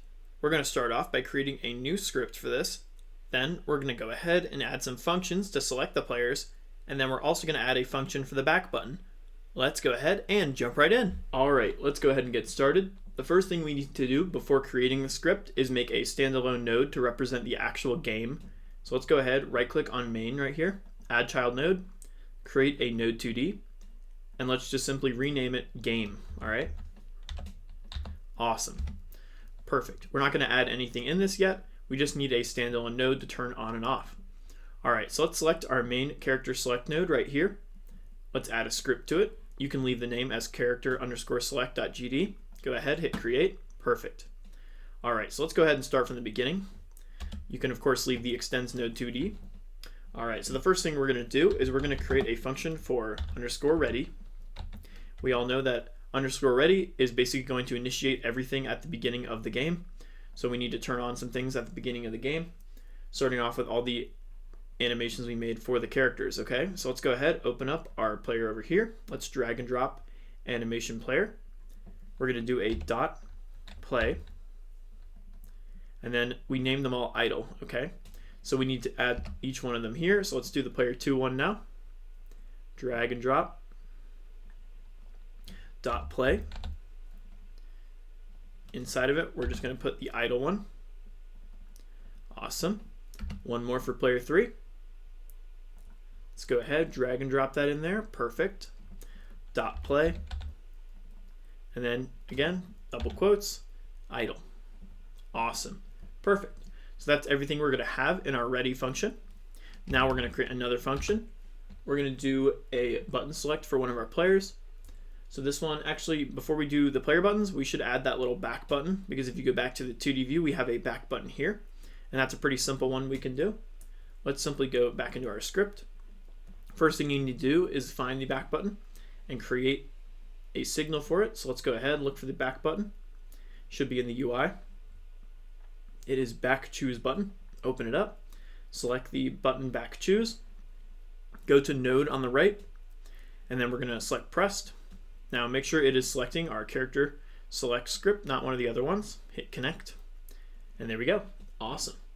All right, so in here, all we're really going to do is we're going to go ahead and make our main menu node true this time so we can see it, which is going to be basically the start screen, because the main one's already on, so we just need the start screen. Drag and drop that right there. Perfect. Let's do a dot visible, and we're simply going to set that to true. All right. Awesome. Now, of course, we need to turn off the current screen. So what we can do is simply drag and drop the character select node right here, put it right there, do a dot visible, and then simply equal that to false this time. All right, perfect. So now when we select the back button, it's going to take us back to the start screen, and when we go back, it'll send us there without having the actual main screen on, which is making it equal false. All right, perfect. All right, so that's the first button we need to do. Now we can jump into actually doing the character select buttons. They're pretty easy. So let's go ahead and start it off with player 1. Let's go ahead, find the UIs. I'm going to close these real quick. We don't need these open for now. So P1 button, select button P1, go to pressed, make sure it's selecting the character script, hit select, and there we go. There's our function. Let's remove that pass there and remove some spacing we have. Maybe I'll move some spacing there as well. And there we go. All right, so a couple things we need to add in here. The first one we're going to add is a connection to our global script, which is going to be global dot char chosen, and we're simply going to set that equal to 1 because we are selecting player 1. All right, and if you remember, we have all of our global variables in here, and that's kind of how we're going to manage the game's process. All right, next thing we need to do is set our global dot attack, and we're going to equal that to 1. All right, perfect. We're also going to go ahead and do another global dot mining strength, and we're going to go ahead and equal that to 1 also. All right, perfect. Next thing we're going to do is we're going to do another global. We're going to do dot character speed, and we're going to go ahead and we're going to equal that to 1 as well. All right, perfect. We're also going to go ahead and we're going to make the current screen invisible, so the character select screen. So drag and drop it. Dot visible equal false. And then we're also going to want to make the game screen equal true. All right, so game screen, drag and drop that right there. Dot visible equals true. Perfect. All right, awesome. Now, why are we setting all these global variables here? Well, that's because when we want to refresh the game and we don't actually close the game out, these global variables are all still going to be processing. So we kind of have to reset things in case we want to reset the game in game versus just turning the whole thing off and turning it completely back on. So I like to personally just reset the variables on character select. All right, because no matter what we do, if we restart the game, we have to go through that scene. Thus, we need to set these variables. All right. There's many different ways you can do this, but I just think it's pretty efficient to do this way. All right, awesome. Let's do the next character. So we have the P1 pressed. Now the next one's going to be pretty similar. We're just going to have to change, of course, which character they're using, which is this one here. So let's go ahead. Let's find that button. We already did the P1 button. Let's do the P2 button. Find button P2. Select pressed. Make sure it's selecting character select script. There we go. There it is. And what we can simply do is copy this here, paste it right here, and simply change that character chosen from 1 to 2. All right, awesome. And that's it. Now, if you wanted to maybe give certain characters better attack or better speed than other characters, you could totally switch these values around here as well. But for the sake of things, I'm just going to keep it all the same. All right, so that's P2. Let's do P3 now. Let's open that up. Find the button, select pressed, make sure it's connecting to the right script, hit connect, and there we go. Awesome. Let's go ahead, copy what's above, and simply paste it right here. Perfect. Change the character chosen from 2 to 3. Awesome. All right, go ahead, save that. Perfect. All right, so far so good. Make sure you got all that in there, and you should be set.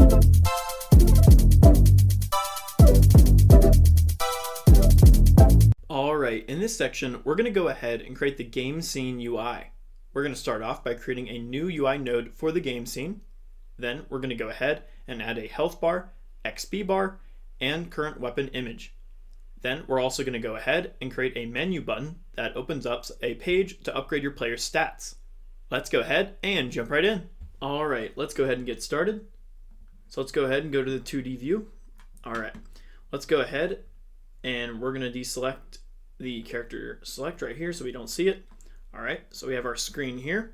So we need to add a couple things. We need to add a health bar, XP bar, which weapon we want to select or is currently selected, and then also a menu button on the top right.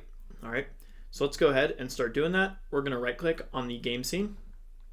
We're going to go ahead, create a node 2D. All right, now we're going to go ahead and just call this UI, which will hold all of our UI in here. Let's let that load. Once it does, perfect. All right, let's go ahead and do the health bar and also the XP bar first, which will be on the top left right over here. So let's go ahead and right click, add child node. We're going to create another node 2D. We're going to call this health bar. Awesome. All right, in the health bar, we're going to need a couple things. First thing we're going to need is an actual heart indicating that it's for the health. So let's go ahead, right click on it, add child node. We're going to add a sprite 2D. All right, let's go ahead and find a heart we can use. I think there should be one in the UI section. If we scroll down, there's a little heart, expression_love.png. We can use that to signify this is for health. Awesome. This might be a little small. We might need to make it bigger. So let's go ahead, go to the inspector of it, transform, scale. Let's see how a 3 looks. Might still need to be bigger. Let's try 6. That looks pretty good to me. Awesome. It's also a little blurry. Let's go ahead and go to texture, change the filter from inherit to nearest, and there we go. Awesome. I'm also going to go ahead and move it a little bit over here and a little bit down, so it's not too close to the corners of the screen. Be a little bit over, a little bit down. Awesome. All right, perfect. So that's going to be our actual heart, so we can go ahead and just call this heart. Perfect. Now we need the actual XP bar, and there should be a bar right over here. So let's go ahead, right click on it. Actually, we can just duplicate this thing here so we don't have to resize everything. Control D. Let's go ahead and we're just going to call this H1, or actually H0 for empty. So okay, there we go. H0.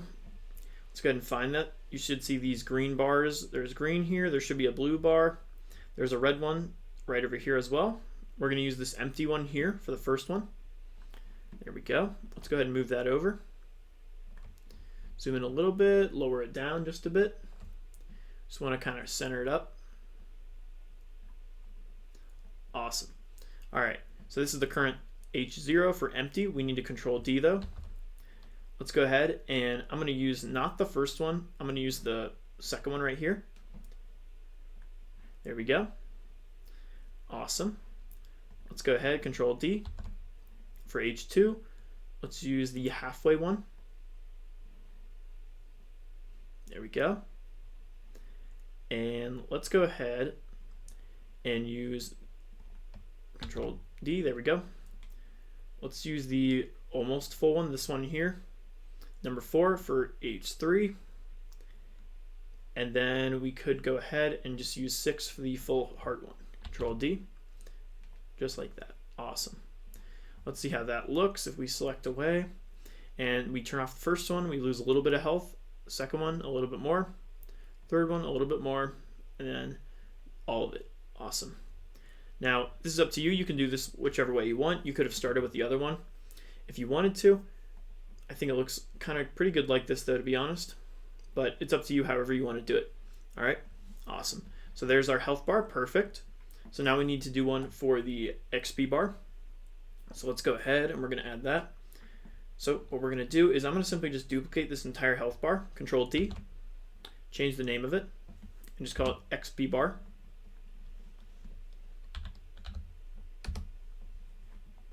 Let that load. Awesome. All right, instead of heart, we're not going to need that. So I'm going to go ahead and delete that there. Hit OK. We're actually going to add a label to this because we need to signify what level our character is at. So we're going to right click, add child node. I'm going to do a label here. All right, let's move this whole thing down just a little bit so it's not on top of the health one. So I'm going to move it, let's say there. All right, awesome.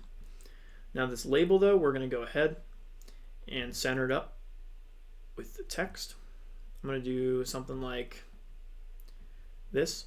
Let's go ahead and we're just going to start off with L1. So L1. We're also going to have the horizontal alignment to the right. We can center this as well. There we go. We can go ahead and make this a little bigger. So let's go to label settings, new label settings, select that. Font, let's go ahead and let's make this 40, might be too big. Might be okay. Maybe a little smaller, let's try 35. Perfect. All right, we also want to go ahead, give it an outline. Let's go ahead and give it black outline. There we go. Let's give it a 15 boldness of it. Perfect. Could do a little bit more if you want to. I might do 17. There we go. All right. Next up, we need to make it go a little bit longer over here on the left. I think I'm going to max out our level at 99. So as long as we can get 99 in here, we should be okay. So if I go 99, yep, that should still fit in the screen. Awesome. I'm going to go ahead though, keep it at 1. I'm also going to move it up a little bit. There we go. Perfect. Awesome. The reason why we did it on the right is, of course, if it extends, it's not going to go into the actual image, which is exactly what we want. All right. Next up, we need to change the color of the bar itself. This one's red, which signifies health. We need to do another one. I want to use blue for mine. You could also use the green one. That's up to you. I think the blue one's going to look the best though, to be honest. It's going to be this one here. So let's go ahead, let's select the first one here. And I think we want to use this one. There we go. And then for the next one, H2, we're going to do the midway one. For H3, we're going to go ahead and change this to blue bar, which is almost open. There we go. And then the full bar for number 4. Perfect. All right. That one doesn't look like it's all the way full. I wonder if there is another one. Looks like it's down here for some reason. So go ahead and make sure that one is all the way full, just like that. Awesome. All right. Perfect. So now if we go ahead and disable all these, you're going to see it in action, just like that. Awesome. Now the first one you could change also, because I think there is a little bit of red there. So maybe we'll go ahead, scroll back up, drag and drop the blue bar _00 for that one there. Perfect. Now another cool thing we could do, let's go ahead and reactivate all these things, is let's make the actual text right here match kind of the blue. You could go ahead and select the color and then just use the actual pointer tool we have here to match it if you select it and then select the color. But I'm just going to go ahead and just use like a darker blue that kind of matches. Perfect. Just like that. Awesome. All right, perfect. I like that. Looks pretty good. And remember, you can customize that however you want. You could also go ahead and change the names of these so they're not H's. Maybe I'll put XP for each one too, just so we can signify what it is. Let me do that for each one real quick. XP0, XP1, XP2, XP3, and then last but not least, the XP4. All right. Awesome. Let's go ahead, do that there. Perfect. All right. Looking good so far. I like it. Next up is we need to make the actual menu button and of course which weapon we have. Those are both pretty easy things to do. So let's close these up real quick. All right. Let's do the actual weapon we're using. It's going to be pretty easy.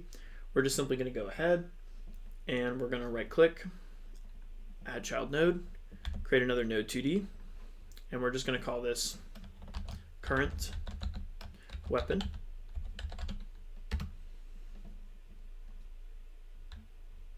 And we're going to right click on it, add child node, and I'm simply actually going to use a color rect first. Not texture rect, make sure it's a color rect. If you end up making a node and you don't want to delete it, you can simply right click. You can go to change type, and there you go. You can do it from here as well. Awesome. So the color rect is nice. It's just a little square we can use, which is nice for 2D games, because if we need to add some simple little pixelated thing, we can do that pretty easily. So this is going to be the box that we're going to show our weapon. So I'm going to change the color. The outline color I want to make black, so we can do that. And I'm going to simply zoom in a little bit. Let's make it a little bigger. Let's go to layout, transform, scale, and let's do 3 and see how that looks. Might be too big, might be too small. Yeah, it looks a little too big. Yeah, let's try 2. Awesome. Just like that. Perfect. Looking good. Maybe a little bigger. Maybe like 2.2. Yeah, I like that better. All right, 2.2. Looks pretty good to me. Put it a little closer to the side. Yeah. All right. So let's call this texture rectangle back, just because we know it's the back color. Awesome.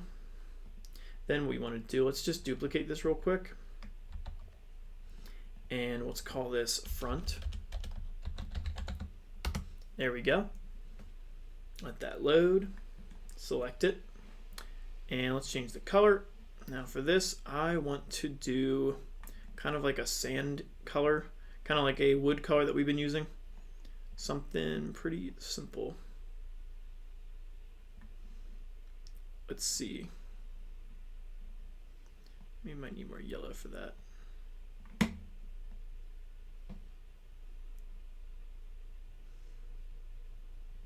It's up to you. You can customize it however you want.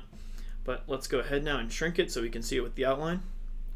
Let's go ahead, layout, transform, and let's just shrink this to 2 now. Might need to be smaller or bigger, but let's see. Yeah, you might need to be a little smaller. Let's zoom in over here. Again, I just want to put this directly in the center. Might not be bad actually. Maybe a little smaller we could do.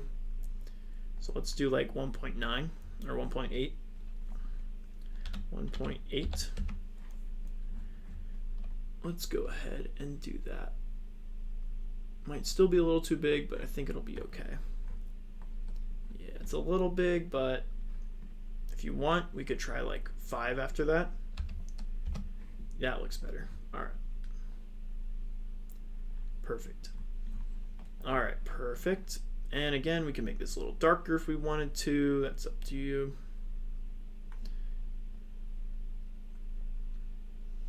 I want it to be kind of like a wood color. Awesome. All right. Perfect. So now that we have that there, awesome. Now we need the actual weapons we have in here. So let's go ahead, right click, add child node. Let's do a sprite 2D.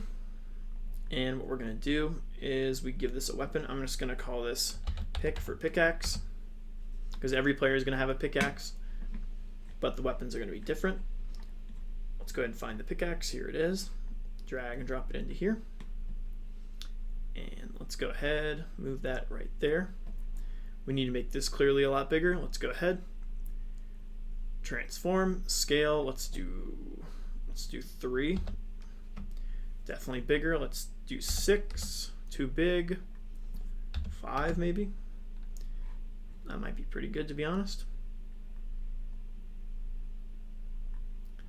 That looks pretty good to me. All right. And of course, we need to make it a little more clear. So let's go ahead, nearest. There we go. Let's click away and see how that looks. Perfect. Awesome. So that is good for the pickaxe. Let's Control D, duplicate that. Let's do a sword now for this one. Let that load. There we go. Let's find sword. Drag and drop sword in. Perfect. And you can see it better if we make that invisible. Awesome. Let's go ahead, Control D. Let's do shovel now. Let that load. Awesome. Drag and drop the shovel in. Perfect. Control D. And this one's going to be axe. Let's go ahead, scroll up, drag and drop the axe in, and there we go. Awesome. So now you can look at each one. We got the axe. Awesome. We got the shovel. We got the sword and the pickaxe. Perfect. And again, when we select our characters and then change our weapons to the pickaxe and back to our main weapon, we can see these change as well. All right, awesome. Now next thing we need to do is of course the menu part. So let's create a button for that first, and then we can create the actual menu page. Pretty simple. Let's go ahead and close up the current weapon. Let's go ahead, right click on UI, add child node. We're going to call this, well, first off, we need to create a node 2D. Then we can go ahead and rename it. We call it menu button. Awesome. Let that load. There we go. All right, menu button. This can be pretty similar to what we've made in the past with our buttons. So to be honest, we could also just take one of our buttons from character or even start screen. I'm going to take the start screen button. It's going to be in UI. Let's go ahead. Oopsie. Find that button, play button. I'm just going to go ahead and just copy the whole button. Actually, it might be easier. Control D. Simply drag and drop play button 2 that we created into our new UI. Let that load. There we go. And I'm simply going to go ahead, close this stuff out over here. Awesome. And you know what? Let's just go ahead and just remove our menu button and just recreate it for that one. So I'm going to delete that. Hit OK. Let that delete. Perfect. Rename this one. Instead of play button, we're just going to do menu button. Awesome. Let that load. Perfect. All right. So for menu button, can do a couple things. One, we don't need it to be this big. So let's go ahead and remove one of the middle sections. So I'm going to remove that one there. Delete that. Awesome. Let's go ahead and move this over. Make sure it is still connected just like how we had it before. I need to readjust it. Whoops, I'm gonna Control Z. So I get back to that part. Still doesn't like that. Not good. Let's zoom it down a little bit. Make sure it matches perfectly. I think it does now. Awesome. All right, let's go ahead and change the text. Instead of play, we're just gonna say menu. We can shrink the box a little bit. Perfect. Looks good to me. And then of course, we need to fix this box as well because this is gonna be the actual darkening of the box. Make sure it is on top of it perfectly. Perfect. And of course, we're gonna rechange this name. So button menu is what we're gonna change it to. There we go. Awesome. Let that load. Perfect. All right, so now we have our menu button. Awesome. Let's go ahead and just move our menu button on the top right. And I'm gonna put it like right there. Awesome. All right, perfect. Looking good so far. Go ahead and save what you got. All right, let's continue and wrap this up. So now we're gonna go ahead and make the menu. Let's go ahead and create a new section for this. So we're gonna right click on UI, add child node, node 2D. Now we're just gonna call this menu. Let that load. Perfect. All right, the first thing we're going to add to the menu is going to be a panel that darkens out the outside screen. So let's go ahead, right click, add child node, panel. All right, let's go ahead and stretch this out to the entire screen. Just like that. Zoom into the corners, make sure it is connecting. It should be, I think so. There we go. Awesome. Perfect. All right, next thing we need to do is we need to make the actual screen that's gonna have all of our buttons on it. So let's go ahead, right click, add child node. We're gonna add another color rect. Let's go ahead and make this black for the outline. You can rename it back. Let that load. Awesome. And I'm simply going to go ahead and first stretch it out to how big I want the screen to be. Don't want it to be too big, but just enough so we can have all of our buttons and text on it. So maybe something like this, maybe a little bigger on the bottom. Awesome. Let's go ahead now and center this up in the middle. This need to be perfect, but it should be pretty close. I think that should look pretty good. Awesome. All right. Now we need the inside square. Let me move it up a little bit. I think it's not perfectly centered. There we go. All right, now we need the actual center area, and luckily we can use a sprite for that. So let's go ahead, right click, add child node, sprite 2D. All right, we can just call this front. Let that load. All right. For front, this is going to be inside the UI folder, inside the 9-slice box white. It's going to have a simple square we can use, which matches our button color. Drag and drop that into there. Awesome. Let's go ahead and scale this a little bigger. Change the scale. Let's do 6 for now. We can also stretch it out. Looks like it's still a little small.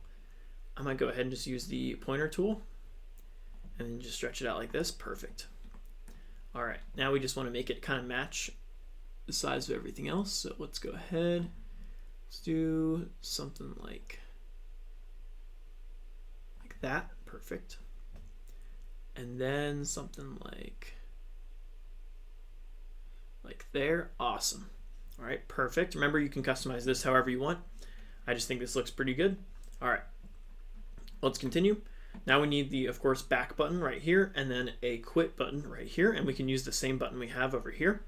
So let's go ahead and let's just take that button, Control D. Let's just drag and drop it right inside of our menu. Let that load.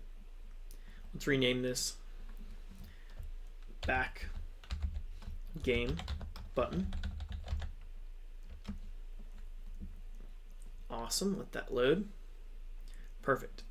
So now we need to simply go ahead, take that button. I'm gonna drag it over. Let's put it somewhere pretty close, not too close though. I'm gonna put it right there. Let's change the text. Let's call it back. Awesome. Let's go ahead and change the button name as well. Let's just say game back for this.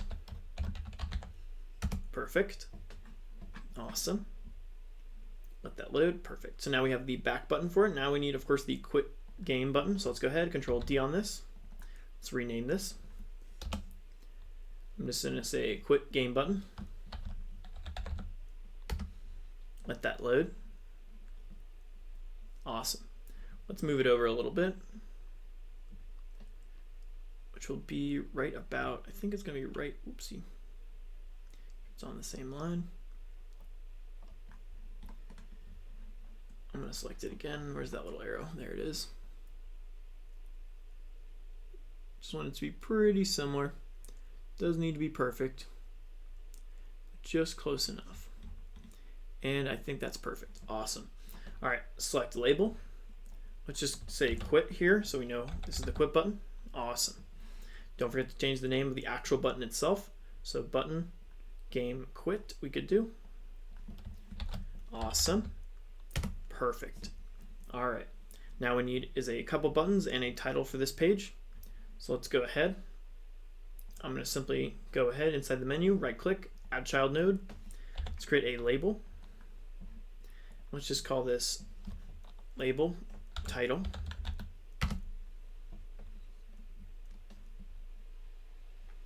And you know what, instead of a title, I think we can kind of assume this is the menu, so we don't need that, but we do need something that tracks how many points we have.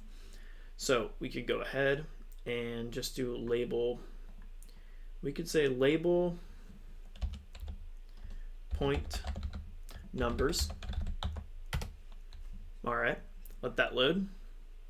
There we go. Now let's go ahead and say level points, and we're going to give it a colon and a 0 for starting off. All right, let's go ahead and put this somewhere in the center, like right here. Let's go ahead, give it a new setting. Let's make it pretty big, but not too big. Let's try 30, probably bigger than that. Let's do 50. There we go. And then let's go ahead, give it an outline. I'm going to give it a thickness of, let's do 20. Change it to black, might be too thick, but let's see. It looks pretty good. Awesome. All right, let's go ahead and put this somewhere in the center. To make sure it's perfectly centered, we can use this tool here and simply go ahead and put it on the lines there and the line here. And what we can simply do is align everything in the center, just like that. Perfect. Awesome. All right, looking good. I like it. Now we need the actual buttons to use our points. So let's go ahead and create those as well. These buttons are going to be a little bigger than our current ones, but we can still use the same one that we have. So let's go ahead and use one of our buttons we have, Control D. All right. So let's go ahead and name this button something new. Let's call it attack button U for upgrade. All right, then what we're gonna do is let's go ahead and take that button. Let's put it somewhere right below, like right here. We just need to be able to fit 3 of these, so I think that'll still work. Be a little lower. There we go. All right, then we need to go inside of it, make it a little bigger. So what I'm going to do is I'm simply going to make this, I'm going to move this over just so we can fit some more length in it. Control D. Again, I'm going to move this over. Might need to do 3 of these actually, so let's do 1 here. Control D. And another, oops, make sure it stays on the same line. And then we need that corner piece. We just need to move that over there. Awesome. And I think that should be good. I think that's a pretty good size to the button. Let's go ahead and move this whole thing a little bit. I'm going to move it pretty centered. Perfect. All right. Now we need to change some things inside of it. First, the actual text. We might need to make this text a little smaller. Let's see. I'm going to do attack power. And I'm going to drag that over. There we go, perfect. Select away, see how that looks. Perfect. Awesome. I like it. All right, attack power. Perfect. Now we need to rename the actual button. So we're going to go ahead, get rid of this stuff here. So we're going to call it button attack upgrade.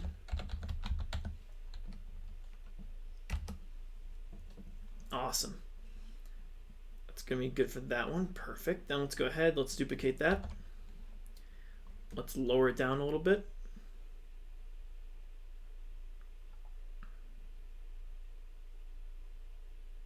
Perfect. This one is going to be for the mining strength. So let's go ahead and just change attack to mining. Get rid of the 2 at the end. There we go. It should say mining button U. Awesome. Let's go ahead and change the text inside of it.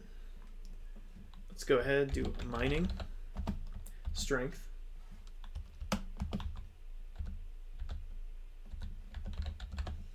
There we go. Let's center the text up. Perfect. Awesome. Change the actual button here. We're just going to do mining upgrade instead of attack upgrade. So mining. Perfect. Let that load. Awesome. All right, one more. Let's go ahead, Control D. All right, this one here is going to be for the player speed, so we can just say speed. Get rid of the 2 at the end. Perfect. Let that load. Awesome. All right, let's move the whole thing down a little bit. Make sure it's pretty similar to the one above it. Looks pretty good to me, maybe a little higher. There we go. Awesome. All right, then of course, go into the label. Let's go ahead and just say player speed. Perfect. Text looks pretty centered as well. Maybe a little bit more to the right. There we go. Change the actual name of the button right here. Instead of mining, we're just going to say speed. Let that load. Awesome, perfect. All right, there's our buttons. So now we just need one more thing, and that's the lock buttons, and that's going to be pretty easy to do. So let's go ahead and create a new node for that. We're going to go ahead on menu, add child node, node 2D, and I'm simply going to call this button locks. These button locks are only going to be active when we have a points of 0, okay? And luckily we can just duplicate all our buttons and put them inside of it. So for the attack button, Control D, I'm simply going to drag and drop this attack button U2 inside of button locks. And all I'm really going to do is just open it up, change the name of the button. So I can just do button attack L for lock. And then we can just change the color of all the sprites we have for the box itself, which should be all of these. So you can select the top one, hold down shift, select the bottom one, go ahead, go to visibility, go to modulate, and go ahead and just move this over to all the way red. And there we go. It looks like you can't select it now. Perfect. So let's do that for each one. So we have the attack button one. Perfect. Let's go ahead and do the mining one. Control D, drag and drop the new created one into button locks. Let that load. Open that up. Remember to change the button name. Just add an L at the end. Perfect. Once we do that, let's go ahead, select the sprites. Let's go over to visibility, select modulate, drag it all over to red, and there we go, perfect. One more. Let's go ahead, select the speed button U, Control D, drag and drop it into button locks. There we go. Open it up, add an L to the actual button name.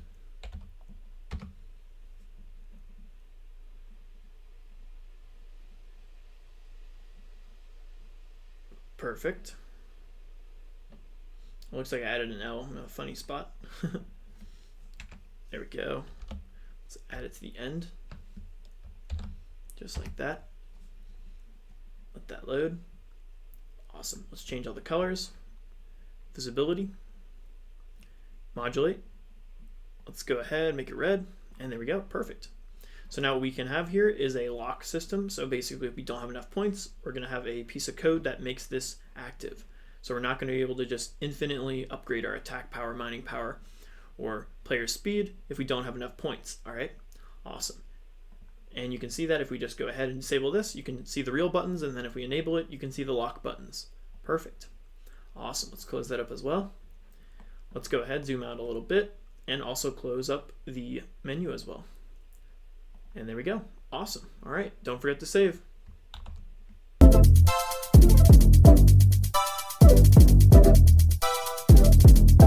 I really hope you're enjoying this course, but if you would like to continue it, you will have to become a student at Red Fools Academy. On first sign up, you will get a free 7 days back guarantee. Once a member, you will have full access to not only this course, but all of our courses in game, app, and website development. On top of that, you will get full support from the Red Fools Studio team. A link will be attached to the description, and you can also use this URL as seen below. See you in the lectures!